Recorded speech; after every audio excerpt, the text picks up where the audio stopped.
Are the criteria on damage stability.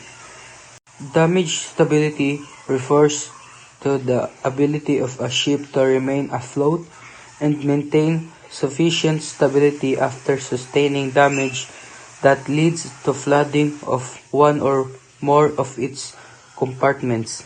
These standards are established under SOLAS Chapter 2.1 Constructions, Subdivision, and Stability, which sets mandatory requirements for the design and operation of merchant ship to ensure safety in case of damage. The basic principle of damage stability determination. Number 1. Subdivision standards. Ships are divided into watertight compartments using bulkheads. The extent of flooding allowed depends on the ship's length and service type. SOLAS defines the subdivision index, which ensure the ship can survive flooding in specified compartments. The required subdivision index R and attained subdivision index A are calculated. A must be greater than or equal to R for compliance. Number 2. Assumptions for damage. When evaluating stability, the following assumptions are applied. Extent of damage. Standardized dimensions of damage are considered, including penetration depth, longitudinal and transverse extent. Permeability. Not all space in a compartment is filled with water. Permeability values are assigned based on usage. Example, cargo holds machinery space, representing the percentage of volume that can be flooded. Symmetrical and asymmetrical flooding.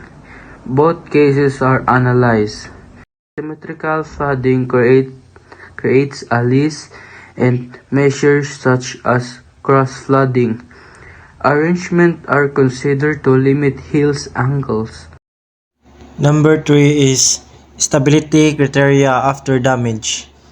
After flooding, the ship must meet specific stability conditions.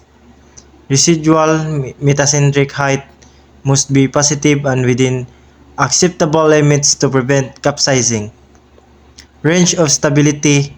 The rating lever curve must have a sufficient range and area under the curve to resist capsizing in waves. Heel angle.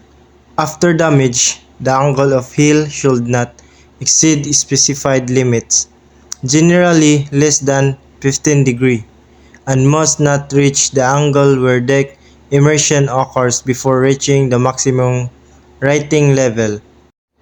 Margin line. The margin line is a line drawn at least 76 mm below the upper surface of the bulkhead deck at the side.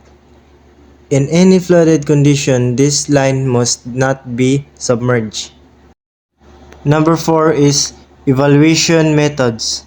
Calculations are performed to determine by change in buoyancy and center of buoyancy, shift of center of gravity due to flooding, new equilibrium position and stability characteristics.